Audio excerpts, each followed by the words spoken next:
Sir? You ready? Okay, it is 6 o'clock. 6 o'clock, June 17th, 2021, call the Oconee County Fire Service Advisory Commission to order. Roll call here. We do have a quorum, so we can continue. First item on the agenda is the approval of minutes. If you've had time to review those minutes,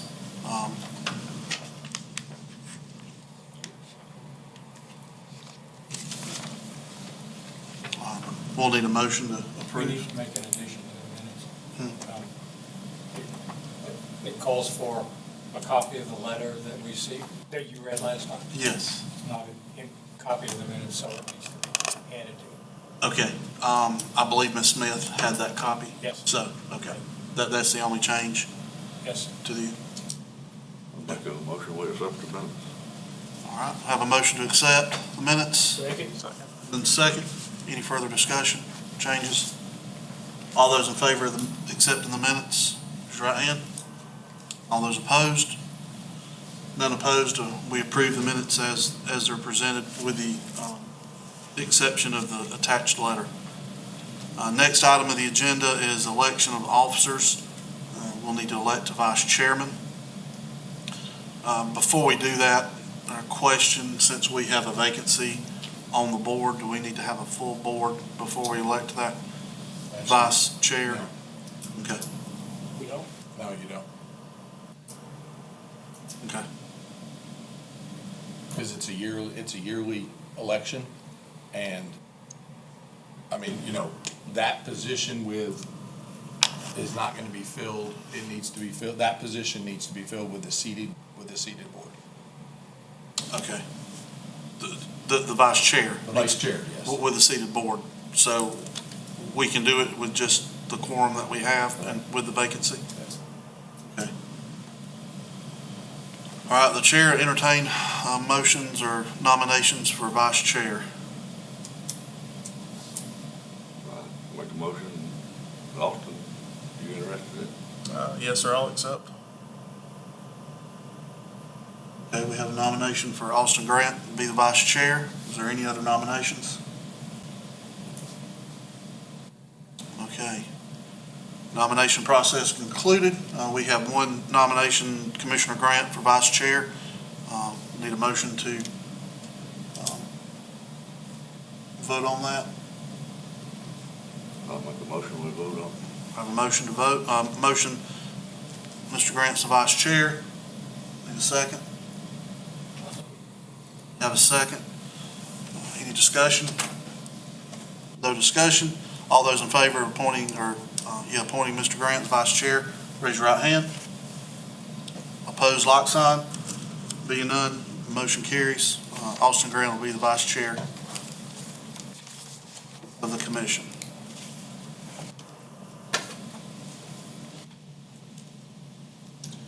Next item is a radio communication report. Mr. Zahn. We have been meeting monthly.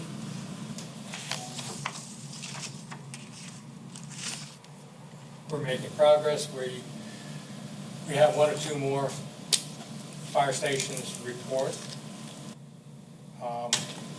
We haven't had any response to the email I sent out about what equipment they had regarding digital or not digital for their apparatus or portables. We're waiting on that. I think we're still waiting on equipment.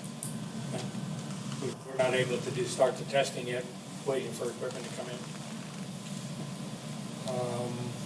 We have another meeting next week, I think, next Thursday.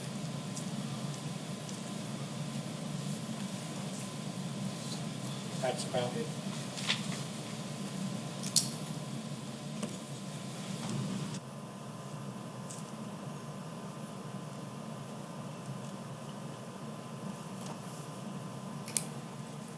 You'll have to refresh my memory, so you need the equipment, the types of radios that stations have now, the types and number, do you need a list?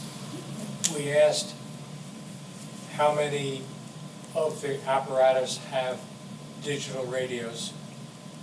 and how many of the members' portables are digital. Okay.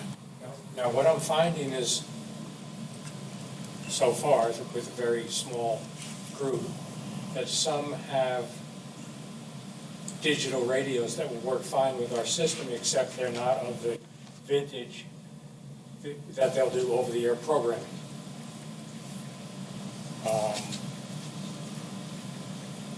I've explained that to those particular chiefs, what the benefits are and not. They agree that in the future, any radios they buy will be capable of the over-the-air programming. They also realize that if programming needs to be done, in other words, if a new repeater is put in, then they would be responsible for the cost of having that done. Okay. Steve, is that something we can assist you in? Or is Well, sending one of our guys out to, are you talking about checking the apparatus? apparatus, and you can do, our guys can do apparatus. That's what I'm saying, we could, Have to write down. if the we just model need those folks to go around to the stations and check those apparatus for that equipment, that's something. number. We would need the model number. So they'd have to find the radio box. You need the model number off of their digital that they currently have? Or whatever radio they have, Okay. to find out if it's digital, and if it's digital, that will work with over-the-air programming. I will get with Captain Irwin and Lieutenant Honeycutt on that matter. For those that have the stash of the older radios, I think the 3500Es, I think you can buy additional programming to do over the air. But for those that don't do that, is the county gonna make the code plug available to Oh, go yes, around absolutely. Sure. to upgrade No those? secret, Okay. absolutely. Okay. Because I know at Walhalla, we have a mixture of both, so. And we've also, I believe Seneca does. I believe all the municipalities do have some of the older radios. Yep. Okay. and if any departments want to continue or want to do their own programming and not do over-the-air programming, they're responsible to get it done. Okay. If it costs money, if they're really, really nice to one of our approved programmers.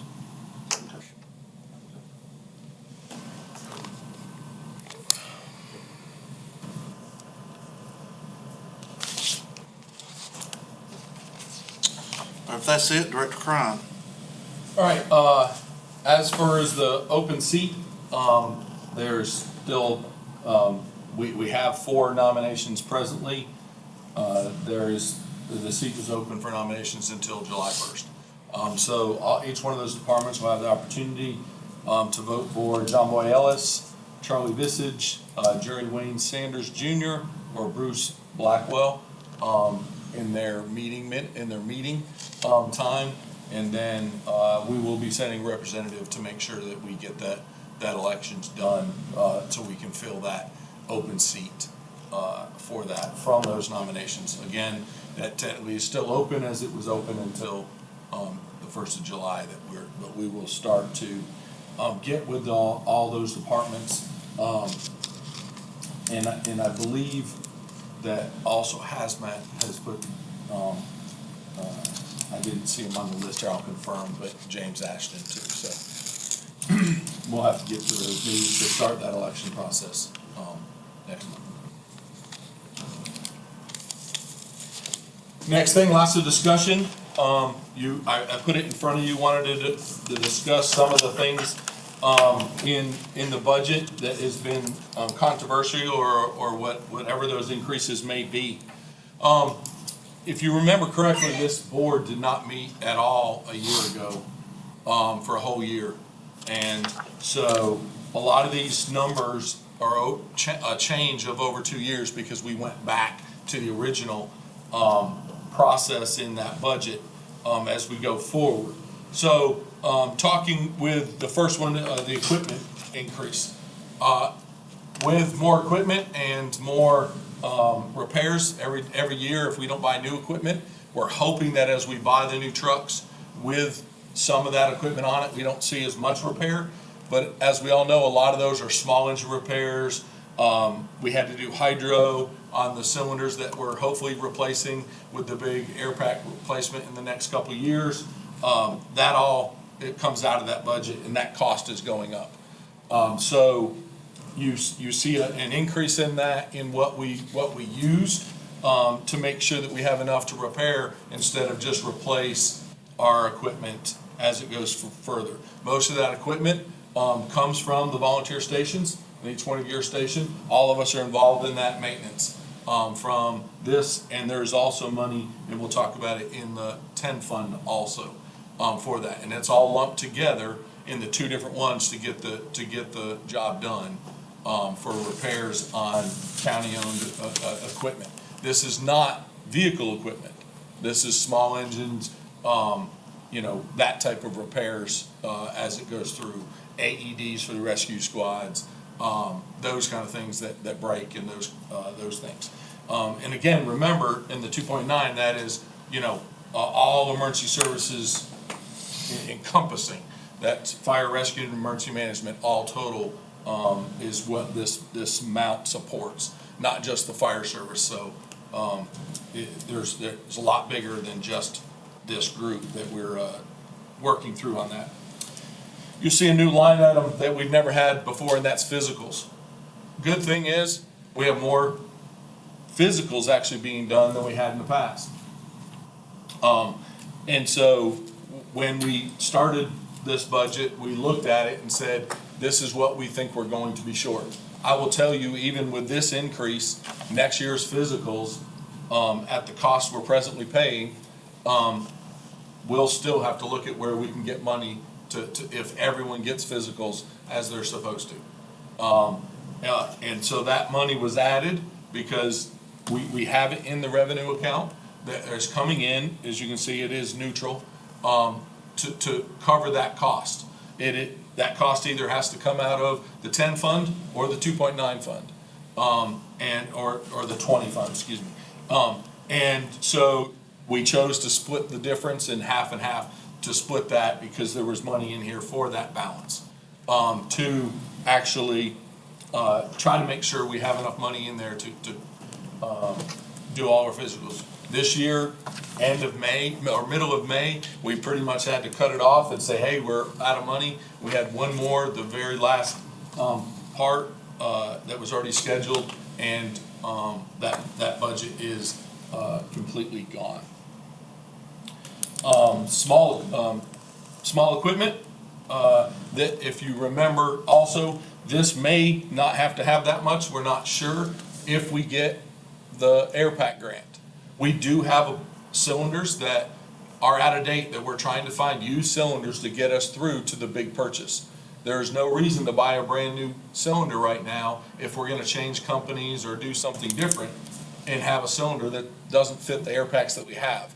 So we have been trying to, over this year, try to find from Anderson Safety, any of those, the different vendors that provide used cylinders when they take them in on trade or whatever, that have a few years. This is significantly economical compared to a $900 cylinder. We were picking some up for $250. They gave us 5 years on a 15-year cylinder. So that got us to the big purchase, or the AFG grant, whichever one that happens to be.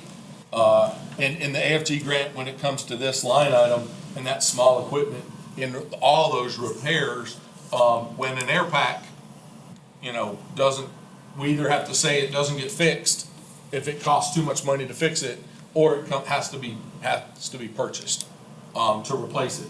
Presently, we haven't been fixing those that are costing too much to repair. And they're basically coming out of training, which there's none left there, in other places that we service trucks and those things. We have non-first due engine replacements as for that. We know we have cylinders out there that we're trying to replace. It is a problem, and we're, if until a year and a half ago, we hadn't done hydro in 5 years, and all of our cylinders were out of hydro. We're almost done and soon as the new budget comes through, the maintenance on equipment, we will finish that last bit of hydro on the 600-plus cylinders that we had to hydro that had not been done. And so as those come in, we're trying to make sure that we have a little bit of budget there so that we can try to solve those issues if we don't get the funds to replace that apparatus. Building capital expense, you'll see that of 40,000. This group here had discussion about finishing up the pads in front of the fire stations we built, that there's just gravel. We've been able to do Holly Springs, and we did Whetstone. We're supposed to do Shiloh substation, Choey Valley substation, and Whetstone, or not Whetstone, I mean, sorry, Cherokee Valley station, those. With the cost expenditure for all lumber and building supplies, that cost has gone up. This isn't gonna do all of those, not even close. But if we start to fund it, we can start one at a time, just like we did with, and if you know, Holly Springs, they run a lot, they have people in and out. They took some of their own money, did some more too. It's still not connected to the road, but they at least have a pad for their fire truck to be cleaned, maintenance, all that kind of stuff out in front of their fire station. So that's that 40,000 that was put in there for those, directly for those volunteer stations, to finish up those stations that never were they were just a Butler building for us to put a truck and not finished. And everything else, you go down through there, you'll see 1.155 million, and that is the direct aid that goes directly to all of the volunteer departments. And those departments, that is where your fire department $60,000 a year comes from, is that direct line item. And then the bottom is the 200,000 for volunteer incentive. And that is the picnic, the, usually the Christmas, we weren't able to do it with COVID, this year. Those things come out of that, and then also incentive for paying volunteers, the members that run calls, to pay those kind of things that meet the standard that is set for those, the training standard, the physical, those kind of things. Those people, that's what the other money, that's what that money is for that compensation program. So any discussion on the 20 fund? Only discussion I got is incentive money. Several firemen approached me about doing it like we used to do it, like last year. So That's why we're putting the committee together to do it, like we just did it, or like we used to do it. like you used to do it. So I don't have a problem doing it like we used to do it, but we have to make sure that people that are getting paid, if you're getting paid, I'm just gonna use Walhalla, if they're being paid for Walhalla, they should not get a point for running a volunteer call with a volunteer station. If you're with Seneca, if you're with Westminster, if you are with a department, we have people on a call and they're signing, they're getting they're a part of 4 different departments and they're in the system 4 times. And we've got to stop that because it's not fair to the volunteer that runs a call, and he runs a call that a person's getting paid by another department and he gets the money from the county for volunteering. You can't do both. You're either being paid or you're volunteering, and we want our volunteers and we want this to be a volunteer incentive. But because a member happens to be part of 3 or 4 departments, he shouldn't get 4 times the amount of money for running the same call as the person beside him that's part of one department. And so we have to figure out how do we make that fair and make sure that doesn't happen. We don't do your reports. And so that's one of the conflicts that we have to make sure we solve so that it is fair for everyone across the board. So you're saying somebody like, and we use Fabian Skelton, for instance, Okay. he's at Seneca, and Appreciate, you saying he can't get a check at Appreciate because he's a He can get a check, but what's happening is people are, they're putting themselves down on the volunteer roster While he's on shift? while he's on shift. Double So, dipping. It's double dipping. We can't, and that abuse is what was identified, and we have to figure out a way. That's why you guys appointed, and I'm sorry, I don't have the list, I know Me and Austin. Mr. Brock. About that, I sent the email out to say, let's meet, start talking about how are we gonna do this? How is it gonna look like? I haven't received that, I don't think. Okay? I know in the past, we got a list from the county, and I had my list from the city, and I would scrub that county one, to match everybody. So if they were on the report, on my list for a call, and it was hard to do, I had to end up doing it by address. I just had to match the incident address up and then scrub those names off. So at the end of the year, the incentives you weren't double dipping. That was about the easiest way I found to do it. I had 2 spreadsheets and you could filter out the duplicates. But that just only works when the address is exactly the same in both reports. Right. But that's, I hope to go back to something, Well, I in that. understand, it's a headache separating all that, because a lot of people are members of 2 or 3 stations. You gotta separate, if West Union and Key Ebenezer goes on the same call, you only. We'll correct it. Jamie, we'll correct it right after, sir. Any other questions?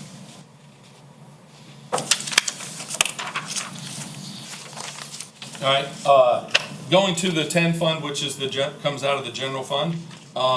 Again, you'll see, the medical physicals, we went up, $5,000, in that, again. That is, people are getting physicals. We want people to get the physicals because we all know that if you are a firefighter, you're about 10 years earlier likely to have a heart attack than a regular person because of the stress we have, the environment we're having, and not to mention you're going in to save someone. We don't need to have someone be part of the problem instead of part of the solution and have 2 patients or not be able to accomplish the mission that we want. And so we're trying to make sure we fund those physicals appropriately. The contract is still both locally and the agency that we bring out of North Greenville in, same for next year, to do that, for Henry locally and North Greenville. And they do theirs, of course, the same as we did last year here in the county. Another significant change, small equipment, we actually went down. We pulled, that small equipment out in this one, and we, actually added it to a turnout gear line. As you know, when we started giving the money to the departments, we said, hey, the volunteers, you're responsible for your own turnout, with the money that was given. And then we, in 2009, bought every single county person the gear when everyone was given the volunteers were given their gear too. We have a huge allotment of gear that is actually overdue for replacement. So that is to start a better replacement plan, to actually making sure that all of our gear is appropriately in date, meeting the standard for our firefighters to go interior. Unfortunately, we lose a lot of gear due to damage with the number of calls that our guys are running. And so we don't have a lot of excess when gear gets turned in. A lot of times it doesn't meet the standard to pass it back out or to do it. We keep what we can that is serviceable so that if someone fits it, we use that again, but we don't have the ability. So that is, we took some of that from small cap, and then we do need the turnout gear. That's the big advancement there. Going down, you'll see uniforms. Uniforms, plain and simple, we have a lot of uniforms and people over the years. We have not increased. When you look at our uniform budget, we added 10 people in 2018 and didn't add any money for those 10 people for their uniforms. And some of it is a revolving door. We're trying to work on that to make sure we keep our firefighters. But when you bring someone in and they tear up a set of boots or whatever, they need to be replaced. If someone has a pair of pants they're using on duty, One of the things, we don't want people to feel like they have to take their uniform home.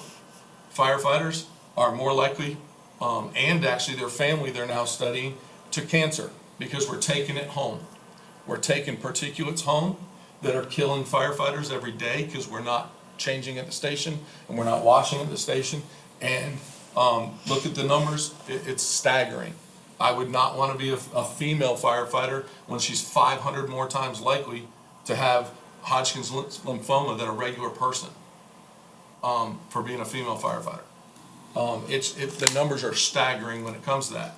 So we want to make sure that we're providing that and not asking our firefighters, in many cases, they're buying their own so that they can fit a standard of not taking stuff home if they don't have to.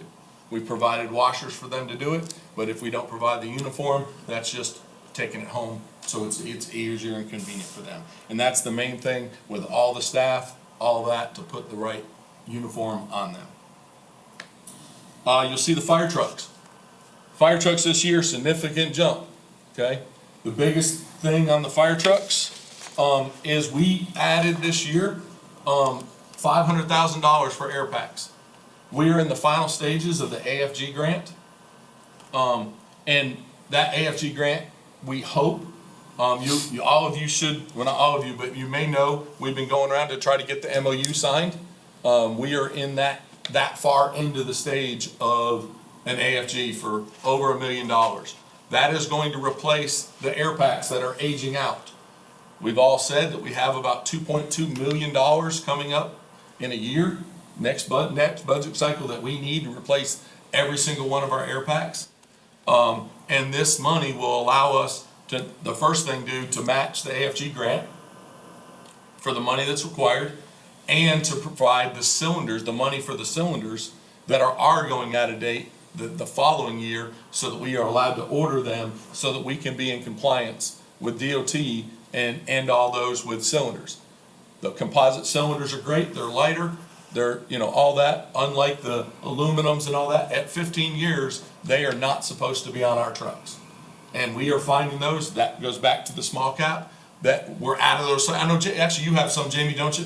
That are out of date, because they were out of that cycle, and we caught them too late, that there wasn't a budget line to actually buy any to make that. So with that 500,000 extra in there, and when it says fire trucks, that's large capital. That is part of that capital plan, that was pushed out, as air packs. We chose, because we're so far into the AFG, to go make sure that there's funds this year to accomplish that. That is $1 million that we don't want to turn around, that's gonna go to a fire department somewhere. That might as well be a Coney County to bring that in. And then at the same time, while we're doing that bid, we can correct the cylinders that are all out of date. And with that. The other one, there is a fire truck in there. Sorry, I thought I brought the list.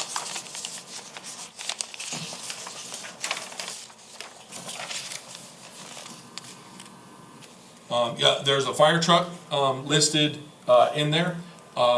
The deputy emergency manager's truck, there is actually, $15,000 put in there for that, because there's also another grant that we've secured, to pay for the remainder of the $50,000 on that grant. For that grant is a revolving grant that we have not taken good use of. And if we can try to update our fleet, with some of those advancements on the emergency management side, and then 4 years down the road, roll it into a vehicle that we can use for other purposes and use that grant, instead of waiting till that vehicle is dead to go for that grant again. Federal money, to bring here, for that. The fire chief's, Tahoe, the logistics, vehicle. If you know, when Dwayne Pay 2 years ago was our logistics person, we had to deadline his vehicle.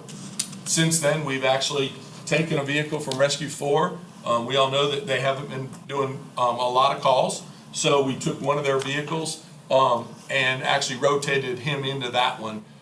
We actually also rotated I'm sorry, we rotated our battalion into the Rescue 4 and then him into the battalion vehicle, which has hundreds of thousands of miles on it and is nearing its life expectancy and was not in the budget, but was replacement deadline 2 years ago that we're trying to do that too.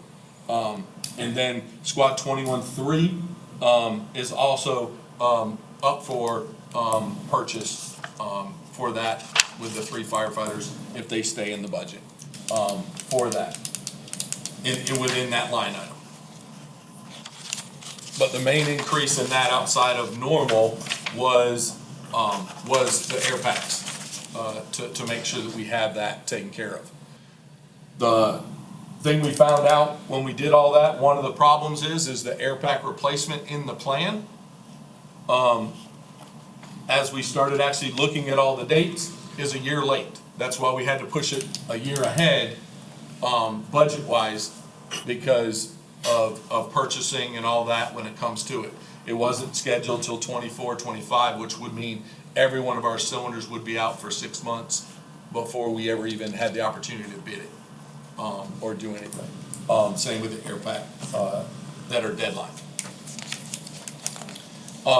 Going back, we did request to have the fire marshal. Clint Livingston, one of the battalion officers, is presently working that.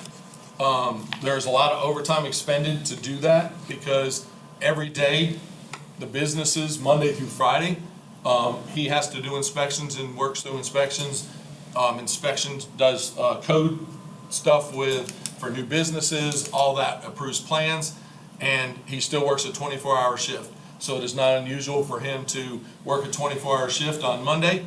He will come in on Tuesday and Wednesday and do work for building code stuff and do all that, all of which is a overtime rate to do that, and then have to come back to his shift again the next day for that.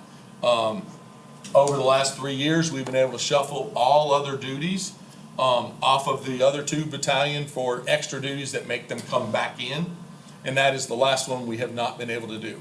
The duties for the deputy emergency manager, we rolled to Scott Smith. That position is paid for on a grant also, but we rolled some duties to them, to him, to take it off of that battalion so they didn't have to come back in on days off. And then Mike Carroll's position, which was the rescue chief's position, the deputy chief of rescue, his position, we rolled the rescue chief stuff to and hit that as a Monday through Friday position also. So we rolled those duties to him so that position does not have to have 24 hours, they're working 24, 48s, and then come back in to duty the next day because they have a meeting, they have whatever has to happen when it comes to that. So the 3 firefighters, we requested 3 firefighters 2 years ago. As we know, the budget, looking back, said it went to the normal. Then they did basically a capital advancement last year after it went back from 2 years ago. And this year, Amanda chose to push that forward to look at. That is in direct response to call volume, requests from the rescue squads, requests from fire departments, and different ones that said they need the continued support in all areas. When we look at the increase in call volume, when it comes to it, we can take questions, or I can roll into the call volume pieces. Looking at the vehicle maintenance, there's kind of a wild fluctuation. Looking back at 17, it went up, and then dropped back down to 2020, and now it's back up. Was there any particular? So the biggest thing there is accidents. One of the big things is if it's insured or not insured accident. If it's an insured accident, it doesn't always, the county will receive money on it. So unfortunately, the more accidents there are, the bigger that budget goes up, and things that have to be fixed or one of those kind of things. That budget is set by that amount is estimated by our motor pool, and the repairs that they are seeing or estimating, depending on the number of tires. Fire truck tires cost thousands and thousands of dollars. How many of those are hitting their 10-year life expectancy? They look brand new, but They're not supposed to be on a fire truck going down the road, on an emergency vehicle. So there's those things that they may be projecting out, to try to make sure we can have enough to identify those for the vast fleet we have with all the volunteer stations, both fire and rescue.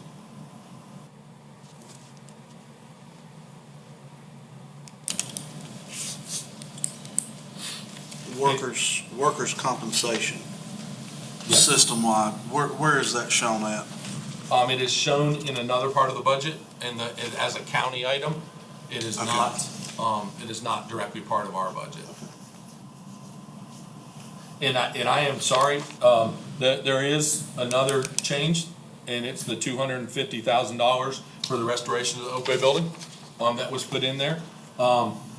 As we look through, the whole system, it was identified that in the future, there will need to be living quarters, if it be for EMS, if it be for other firefighters, if it be for, any 24-hour operation for that.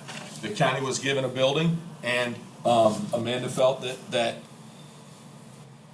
restore, putting that building back into service would be helpful. That is not, the direct area that we plan to put the 3 firefighters. We, look at the need, and the fastest growing area of the county is the Corinth Shiloh area. It's growing exponentially. There's 390 units for Clemson gonna be full, there at Harts Village, after they just received Epic, and the call volume increase. Even Clemson University, is building more in Oconee. Now granted, that is still Clemson, but talking to the new chief, he wants to make sure that we are still responding, that he hasn't grown either. And his area being over by the airport where their new, police department is, and all those buildings are still in our area. Technically, they are the responsibility of, Clemson Fire Department, but if something goes on, it's still in Oconee County, and the direct mutual aid agreement requires us to respond to that, as the volume in that area increases. Question about that. Yeah. It's been brought up to my attention by one of the 21 staff guys this week, that building is supposed to be used for 21 too to move up to. That is not set in stone. There was discussion on what we were gonna do with that building, but it was not set in stone that we're gonna move anybody. There were discussions on where do we move people, but that's not the right place to put them, where they're sitting right now. I mean, that's what I was gonna say, because remember how many years ago it's been since they went down there. The 15 people, I mean, they were still running their calls, but they still count on the 21 people to be there and run a lot of calls. I agree. We started that monster years ago, so a lot of people in the Chickasaw area and the Foxwood area, they'd be without somebody if we moved them up that way. And some of that too is if we get someone in the Corinth Shiloh area, to cover some of that other call, that's the truck that has to run as backup all the way across from 15. That it cuts their area instead of being all the way on the, I mean, they're basically as far, south into Georgia as they can be at 15. And that way, there'll be another squad to actually, divide that distance up. We all know that during a medical call, seconds count, minutes count, even a fire. Fire multiplies, faster and faster every time you take a new class. It used to be every 10 minutes, and now it's even faster. And Chief can talk about that even more. 5 times the size every minute. Yeah, 5 times the size every minute. And so making sure that we have a supplement to make sure that everyone in the county, the volunteers do a great job. And guys, I'm gonna tell you right here, we don't want the volunteers to go away. I've heard it and heard it and heard it. I'm telling you right now, we can't do it without the volunteers the way we're doing it presently. Okay? We need the volunteers, just like the volunteers need us for when they can't make it. Okay? I want you to be able to go, and when someone calls me and goes, hey, I can't go to that call because my kid's at a baseball game, or my nephew, or my niece, or my mom, or whoever's in the hospital. I want to make sure that the citizens of Oconee County get the response they deserve. At the same time, we all need to work together to do this, because the citizens are why we're here. Not me, not each one of your departments. We're here for the citizens, all of us. Volunteer paid, half volunteer, half paid, however, cities, counties, we all need to work together to deserve for the citizens and give them the best service that they deserve. Because they don't care. When they call 911, they either want their fire out, they want something done, they're in a crisis. And they don't care as long as someone comes and helps them. That's why they call 911. And we need to build the best service for the citizens of Oconee County that we can within a reasonable budget, because paying a whole bunch of firefighters to do this right now is not a reasonable budget, okay, by any means. That is huge, and that's not what we're asking for. And I want that to be clear. I'm not trying to run off volunteers. The very first meeting we had in January, I asked each and every one of you to give me ideas that we could do recruitment. And I said, we'd try to fund it and find that. If I'm trying to get rid of volunteers, why would I be asking about trying to fund recruitment and all that if I'm trying to get rid of people? I'm in agreement with you. The only thing, there's a lot of rules, regulations coming down the pipeline from OSHA and DHEC. To me, it seems like these guys are taking that the wrong way. It's only for their own safety and everything. But, we all got to work together to make it happen.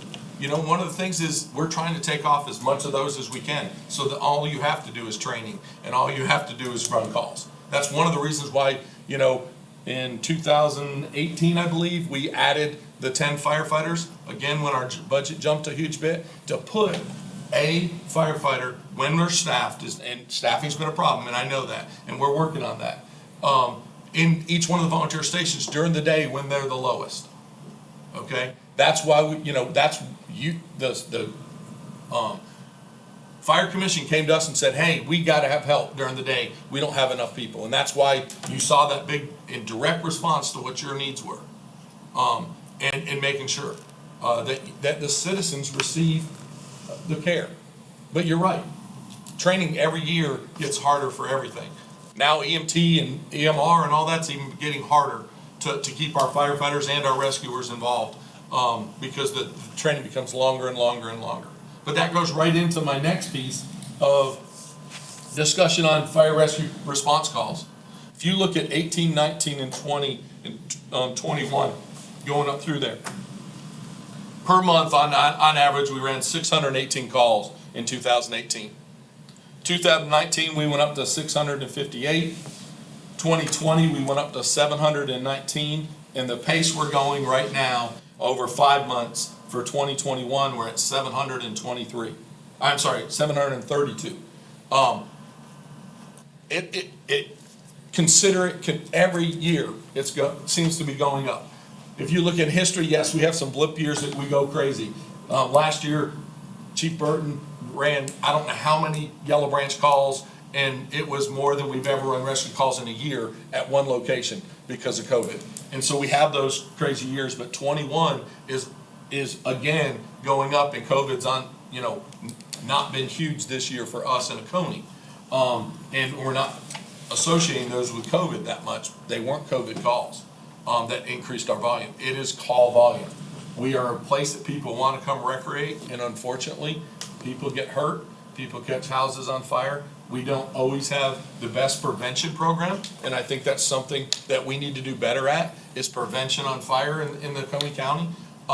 As we move forward, and prevention saves money all the way around. It saves the taxpayer money, and their houses not burning down, because no matter what you do, if you insured your home a few years ago, you can't replace it in today's market.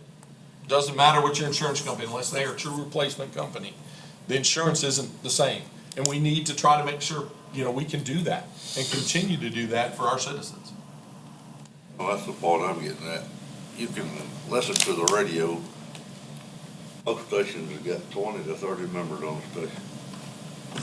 You can hear the same 5 people run the calls for every trip. Hey, all them people that's not running calls, it may make some people mad or whatever, but They're either gonna have to get up and do it or get off it. Because that's why all this budget's so high.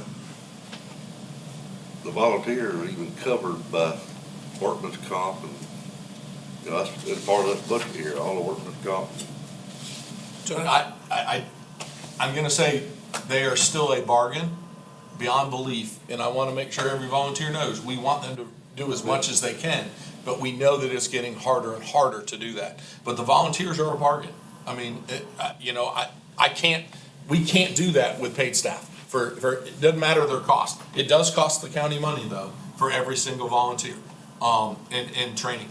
But it's still a huge bargain for the taxpayer. But it's still considered volunteer.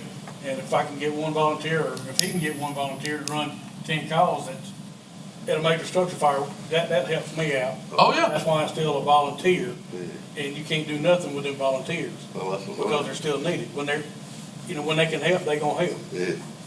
Now, some of them can't just be there every call, like you just said, all the 5 are, but they can't be there. Biggest thing we got is volunteers that ain't run a call in 6 years. They still on the roster. If you got that, then, that's your problem. Well, That's a different problem. All over, Yeah, that's a different problem there. it's all over the county though. Yeah, I mean, when we're talking call volume, everyone's life is busier. Just go down through it. Across the board, it's harder and harder to volunteer. And I applaud everyone that is doing that in their perspective. I can't volunteer in the county. I'm a county employee and I cover the county, so every time I do something, I'm not, but I do my volunteer other places.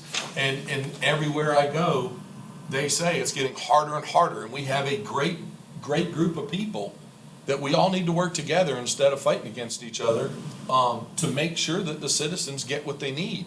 And sometimes that is a paid staff person to run a lot of the medical calls that, EMS asked for more money this year, in the budget. And presently, there isn't any there, to cover more of their budget.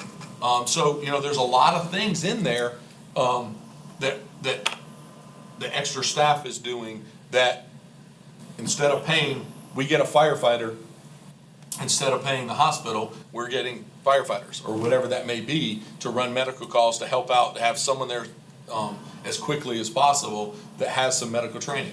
One of the things about what we try with all of our firefighters, and it's not the easiest thing in the world, but everyone is at least a firefighter and an emergency medical technician, a responder, an EMR. We want them to be EMTs, but we know if most of the people that we train as an EMT, they go to the hospital because they're going to make so much more than they do here. I mean, if they get an EMT, we look at history, and literally doing the same number of hours, they're making $5 more an hour. For their family, I can't turn that down. We have to look at further. I find it hard to say, you can't leave. If they're doing it for their family, they need to do it for their family. And it's hard to compete with that. But we still need to have that medical training to be able to, we are called how many times for lift assist as a fire department and as a rescue squads out there. We've got some things coming up that we hope that are gonna help with that, to meet the needs of those people, but it's getting more and more that need. And we have to make sure that we don't leave the citizens without someone. Is there any way you can put that in a contract to where if you do, one of your employees want to go to be an EMT or a paramedic, then they require to stay there at least a year, 2 years, The whatever?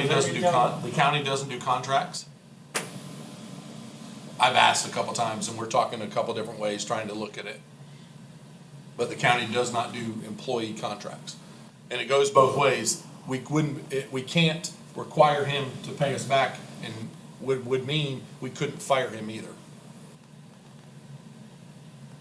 So we're working through that to try to figure out how we continue doing that and try to make sure we get the training we need and try to keep some people. And there's some other things that we're trying to work through with training and compensation for having training instead of, the same, actually allow that. That is, what I have other than discussions on those, and then whatever chief has.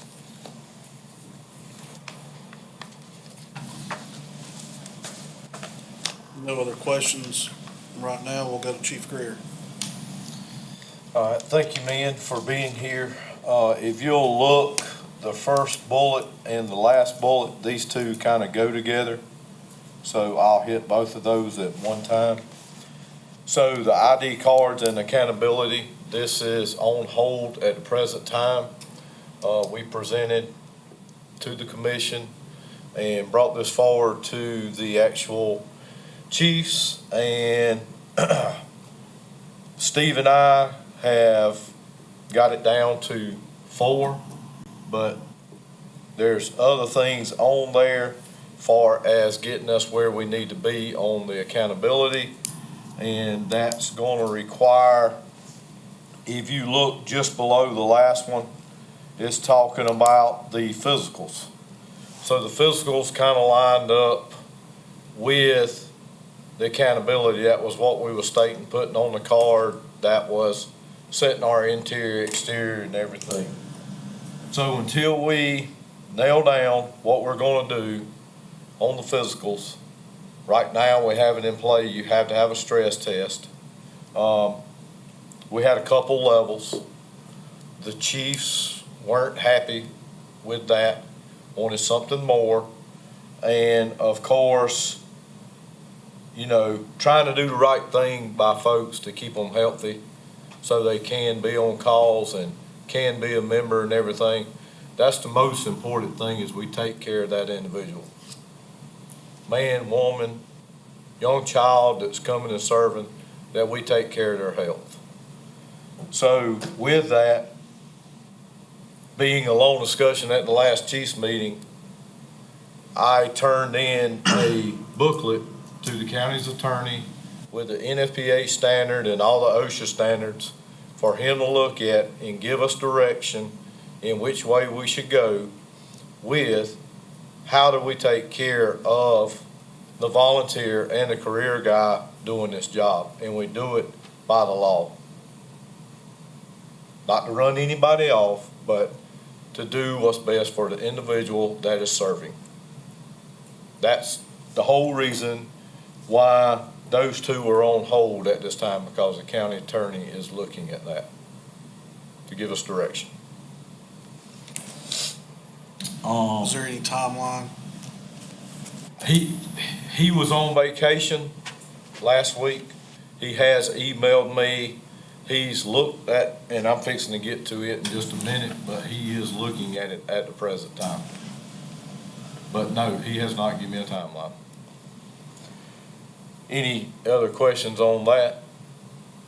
Nothing other than understand, that's again, if they're not doing it by law, then DHEC or OSHA will come in and bust the county for letting people do it without being everything I gotta have to be covered.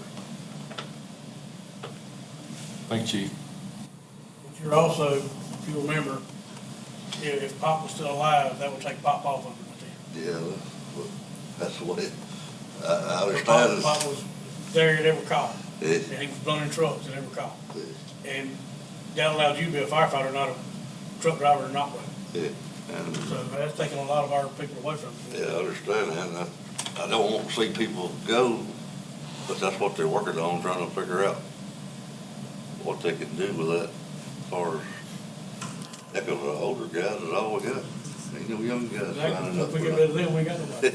We'll have to get a bigger budget to get hire people on. I'm hoping that the attorney can Well, find out. you know, Jimmy, you say that, but we have 78-year-olds that passed the fire physical. Some can, I ain't gonna just deny that, and I'm not against, have somebody trying to take the state system, because they need it. Yeah. I understand that, but if they can't pass it, we know they, you know.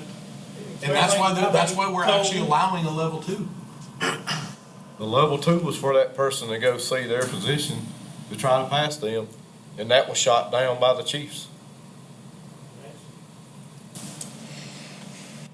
We're trying to do our best so that they can still be a part, but have the physical, so that, I mean, every year we catch someone with a critical problem with our physicals. And, One of them was one of our guys. right, yeah, that we had to get taken care of. I agree with you. Again, they saved my life and my brother's life both. The And you- firemen, what showed their heart problem. But Any other questions with that? Everybody's good? The other thing below is the social media policy. We agreed here at the commission meeting that the policy would take it to the chiefs, took it to the chiefs. Everyone in this room agreed at that point in time on that policy. That policy went to the chiefs meeting, and at that chiefs meeting, they were not happy with it at that point in time. A majority was okay with it, some were not okay with it. And that policy, there was some corrections they wanted made. I made some corrections to it. And to make sure, because it was a question you asked, Chief Burton, that we let our county attorney make sure we're not stepping out of our bounds. So he has looked at it and he's agreed that it looks great, but he wants to add some more wording to it to make it more binding. And that's what I got in the email from the county attorney on that policy. And he should have something to me this week or next week, far as it goes. Because it was changed to 1, 2, 3, and it's, far as you can go number one, and y'all know what we talked about before, far as the actual talking with the individual, the date, all that was changed, and he's looking at this time to make it more binding, Will you be able to present that at the next chief's meeting? if he gets it done.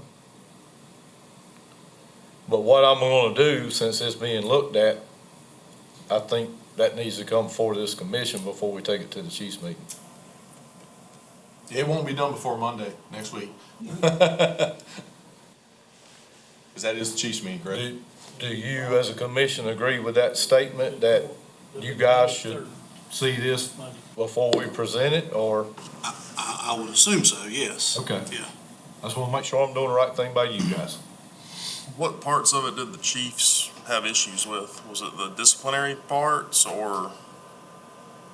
It was, some of the disciplinary and some of the actions that stated it would be, Oconee's property at that point in time, which the verbiage was changed, at this point in time, and he may even change that. But it's that department's, and it could be that department, personal department itself, and Oconee as a whole. Of course, if you start pressing charges or you start doing things that, records would have to be kept. So that's kind of where it's at with it. It was changed far as days and everything also, far as there was like 30 days and things of that nature, and that was changed also because some of the verbiage in it, the verbiage can apply to everyone versus a paid or a volunteer, the way it's written now. And I'll bring that back to you soon as, the county attorney gets done with that. So, the, discussion far as the county looking at doing hose testing, pumps, ladders, and, basically all the departments pitching in to take care of that. That was brought up. That is something that we talked here in the commission meeting. Of course, we have one district that's not represented at this point in time, is to make sure that all those district and areas are in agreement to wanting to move forward with this. I've got one quote already, but we can get more quotes. I just need to know, that everyone is on board with wanting to do this. The majority is on board. I've heard rebuttal that some don't want to do it, period. But I'm leaving that to you guys to bring back to us far as those departments in your districts, if they want to do this or not, and move forward with it. Because the municipal departments have even stated they would like to be on board to help with the cost, Or reduce the cost. to help reduce Yeah. it, yes. The more trucks there are, of course, it reduces. The price would go down. So our department is very in favor of this, Corinth Shiloh is, but, if a certain department did not want to participate, would they just be given the option to opt out, or is this an all or nothing blanket? I think we have to look at how it is done and how it's quoted. I mean, if it's quoted with their trucks in it, we can't, that's money that we're gonna pay a contractor. We can't just say, no, you're not. And, you know, some of the discussion is the hose testing itself has always been done with 21 staff assisting the departments when possible. Again, we're trying to take off as much as we can of that other duty stuff that is needed for the volunteers. But it doesn't change the fact that that's an add-on to cost if we bring a contractor in. We did not add that to the budget, you know, to do that. So what we've said is, any added costs that we don't already incur would need to come out of that $60,000 that is given the departments to do that. So to cover that cost of that hose testing, because again, it has to be a budget somewhere, unless we're still going to do it in-house. We're not saying we're not willing to do it in-house, we are, but if the departments want it paid for as one lump sum, that difference in budget has to come from somewhere. And the choice for the volunteers not to do it, or do it when we can do it, again, our staff is pulled in a lot of different ways. As we get busier and busier, it's harder and harder. We have to have the volunteers' help also. We try to do as much as we can and when we can, but it's not just our responsibility. And so with that is what we had said to share. That is the controversy for some departments. They don't want to pay for it, but it's not in our budget. But them stations don't wanna come out and have to test the hose, Correct. you're saying? Well, The hose test was originally in the past set up on Saturday, so the volunteer had the opportunity to come out, be a part of the hose testing, to assist 21 with doing it.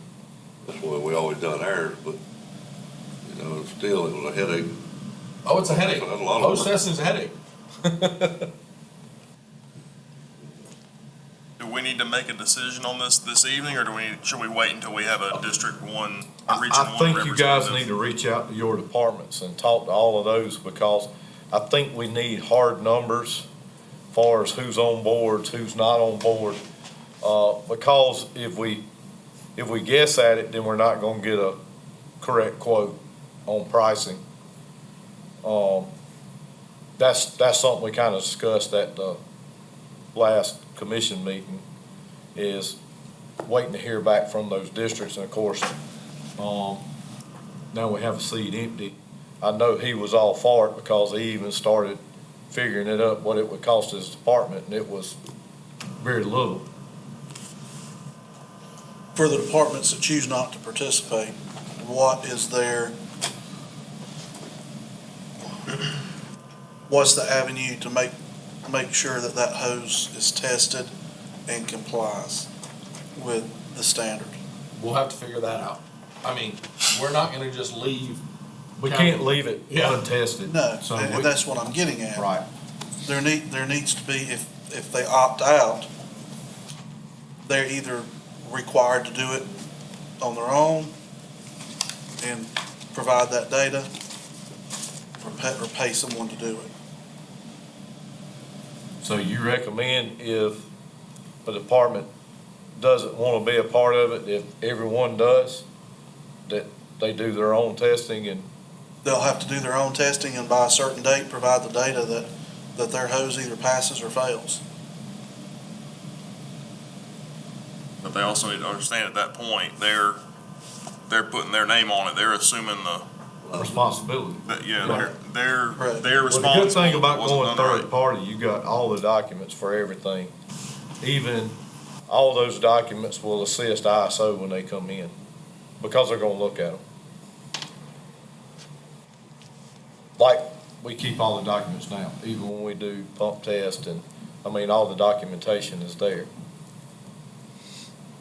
I look at it that, if my station wants to pay for it, then that's all good and well. But if his station don't want to pay for it, then I think he needs to stay on the schedule with the 21 boys, come by and helping. So that was part of the job originally. So I don't see it, You said the magic words, you said come help. exactly. No, that's But that's the way it was supposed to be But at the done. last cheating one said, we're not gonna do it. There was a difference between help and I'm not going to. True that, but, they were supposed to be coming to help on training nights to do that Yes, sir. for years. And by all means, our doors are open, we're willing to help anybody. But in my opinion, that's the way it needs to stay.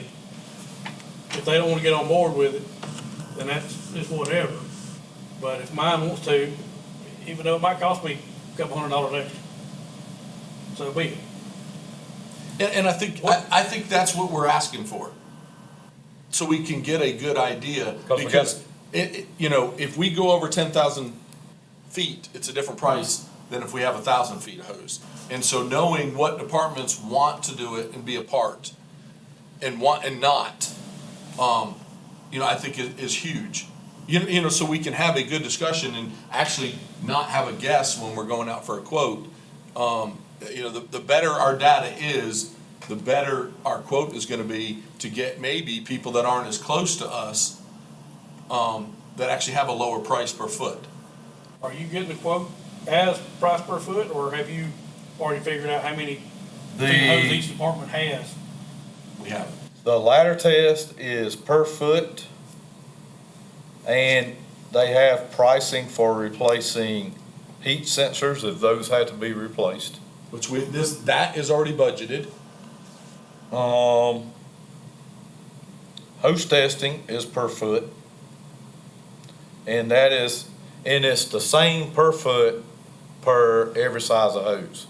Whether it's 1 3/4, 2.5, 3 inch, all the way up to 5 inch. It is the same price, no matter how big the hose is. How much a square foot or a foot? Well, this is only one vendor, and I just wanted a ballpark, but this ballpark is a little high. But it's 35 cents a foot. It's a little high. I'm not gonna name the vendor, but no one else has had a chance to bid on it because we gotta have hard numbers before we even get a true price.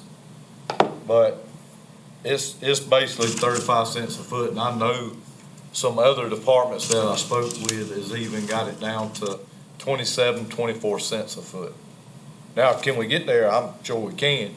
The thing about it, if we get those hard numbers, the volunteers helping the municipalities helping the volunteer by all being in the same. Because it's just gonna should drive the price down. 400 along with the price. Yes, sir. If each station's opt out, In the pump test, so that is ladder test, that is hose test, and pump test is, basically $200 an apparatus. And that is also not budgeted because the 21 staff has always done that, except for 1 year. And with all of the apparatus that we pump test, pretty much eliminates all of the maintenance budget for fixing anything else, in the 20 fund for that.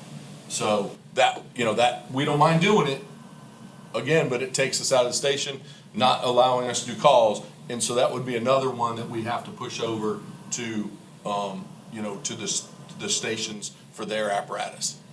And we would handle, if this was chosen, they would pick a spot and we would handle getting the apparatus to and from, letting them take care of it. So y'all wouldn't have to touch it, wouldn't have to lay your hands on it if this was chosen to be done this way.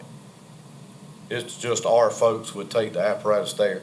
They would go place somewhere in the county, a good spot to where we would just take the equipment to. Well, again, if a station opts out and wants 21 to help them test their hose on a Saturday, it should be their responsibility to line all that up. If they wanna opt out and they want us to help them with their test, yes. They'll have to call y'all and say, we're gonna do it Saturday, July the 31st or whatever. So y'all have time to get guys together to go help them. But if they do that, then again, the volunteer will be there to help.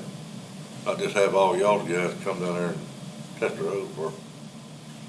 I think it's a discussion, it's a great discussion, we've had great discussion with it tonight. I just think we need to know who all's on board, who's not on board, with those districts. And, once we get those hard numbers, we get a more true quote that way to get a pricing. And those ones that don't wanna do it, give us a call. And again, we'll get with them and we'll help them do their hose test. It's not a out for us to say we don't wanna do it. Roughly in my head, figuring what the price that you've done, I mean, I'm gonna say it's about an average of 3,000 a department. I think, Chief Collins had figured it up last time for his department. It was $2,700 for everything. That wasn't the 35 cents, that was like 27 cents. Yeah. So, About 3,000 roughly. Some of the departments have substations that adds, there's, more trucks, but. I don't know how you would opt out of that. Because I pay But up if- a It's a long day of work. I think if we bring it back, get with the districts and see what they want, and I think it's another discussion. But we're not gonna leave anybody in the cold. We'll, if they opt out, we will help them with their hose test. Any other questions on that? Chief Crines already kinda hit on this, far as volunteers needed. I basically put that in there because he's already spoke to the matter. This is not a you thing, this is not a me thing. This is a we thing that we do called firefighter. A lot of people carry that badge as firefighter, and that's male and female. And our job, when we take that title, is when that citizen calls 911, that we go and help them. And I want to be a part of helping that volunteer. I want to be a part of helping that career person. That has always been my goal. I started doing this when I was 13 years old, volunteer department. I am still a volunteer. I just don't do it here in this county. I still get up and go help my neighbor that is calling in need. As a volunteer, when I spent many hours up here trying to help this county also. So I would never, ever cut the leg out from under the volunteer system. I just hope everyone in the room understands that, and that's my heart. I'm serious about that. Because volunteer got me to where I'm at today. Because if it wasn't for that, I wouldn't have got my training, I wouldn't have grew up doing it. I saw my father doing it. I see my neighbor doing it, and it is a great thing. And I love the volunteer system. And I love the career side also. Thing of it is, career side's not gonna always last for me. But you know what side is? The volunteer side. So that's how I feel personally about the volunteer. So the rumors, the things going around that any of us are trying to take that away, that is false accusations. Because I will always be a volunteer. I want those folks out there that are volunteering now to always be a volunteer.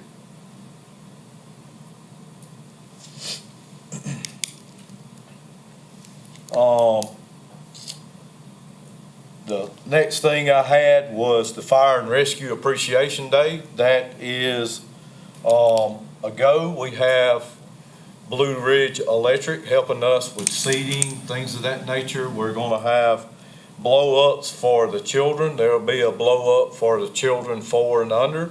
There'll be another blow-up, and I think it's got a slide on it and all, for the bigger kids.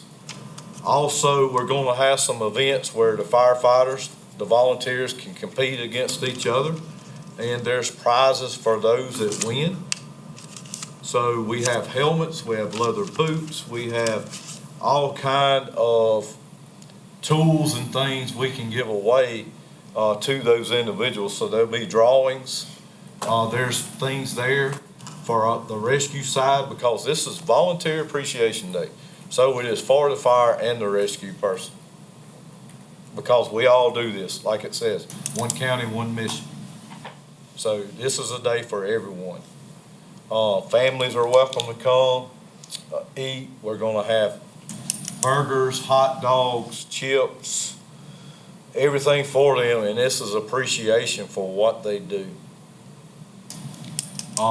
There will be a DJ that day, so we have a person coming in to do that. The helicopter will be there that day, and if I remember, it's the new helicopter, the twin-engine helicopter. So those that want to see it, it's scheduled that day also. And then there's going to be events for those that want to compete. That Deputy Chief Carroll, he'll be taking on that responsibility for is them competing for the prizes. So there's fire prizes and there's medical prizes. So we got a little bit of everything for those individuals. And that is this coming Saturday from 11 until. And everyone is invited. Wives, husbands, kids, come have a good time. And that's going to be at the Oconee headquarters over at Westminster Fire Department. Any questions on Appreciation Day? He said that kicks off at what time? 11 a.m. The helmet policy, you guys see that is on there. That actually passed. The chiefs voted for starting that January of '23. So that's the date they chose for this to be implemented and be in effect as far as the colors. I just want to state that we talked about this for a long time. And Chief, you remember, we've talked about it on calls with individuals. We've talked about it here in our commission meeting for a lot of meetings. This was brought up at the chiefs meetings. So everyone had an opportunity at some point in time to see, hear what colors we were using or wanting to go with, and had an opportunity to have an opinion on that color. Even a color was added in here by the commission by Chief Grant. And I thank Chief Grant for bringing that up, because I think it was a great addition to the helmet policy. So, just let you know, it was a tie initially. I had to make some phone calls. There was 2 separate dates that came in once we took this to the chiefs. And some of the chiefs that did not, weren't able to make that night, I called those individuals and asked them about what was their date, and of course asked if I could initial on their form their date, and that's what broke the tie. So it was January of '23 when that will go in effect. Any questions on that?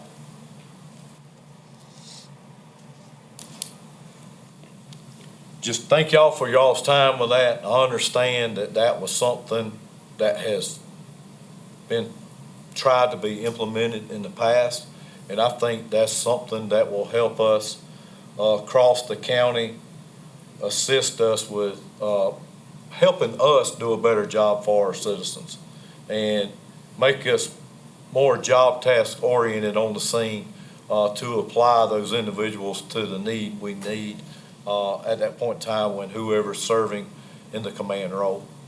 So thank y'all for y'all's help with that. And that was basically all I have in case you have any questions about anything we just discussed.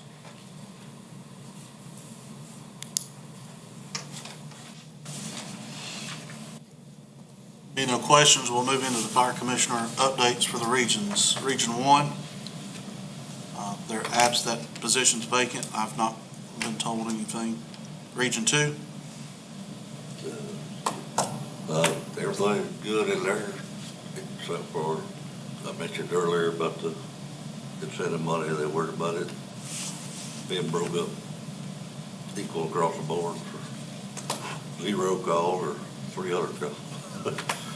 That's the only thing I had. Did you get your report? Do we get that solved, or, I know we're working on that. Oh, I don't know, I Okay. talked to Justin this evening. Okay, all right. Appreciate you working on it. Region 3, We don't have any complaints, so I suppose no news is good news. Yes, sir. Region 4, Nothing to understand. Region 5, I don't have anything either.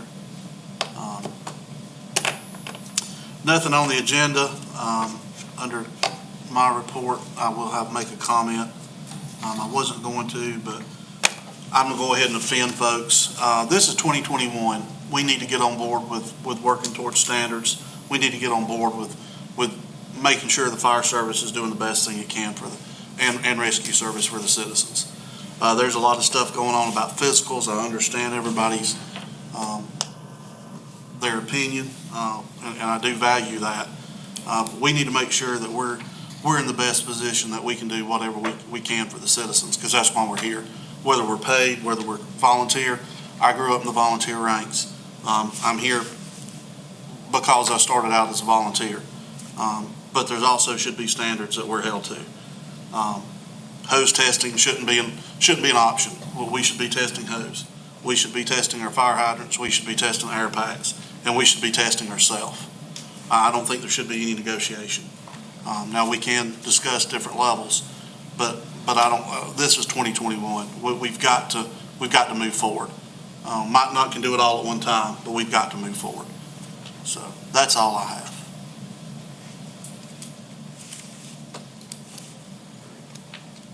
Thank you. Anything else? Recommend a motion that we adjourn. Second.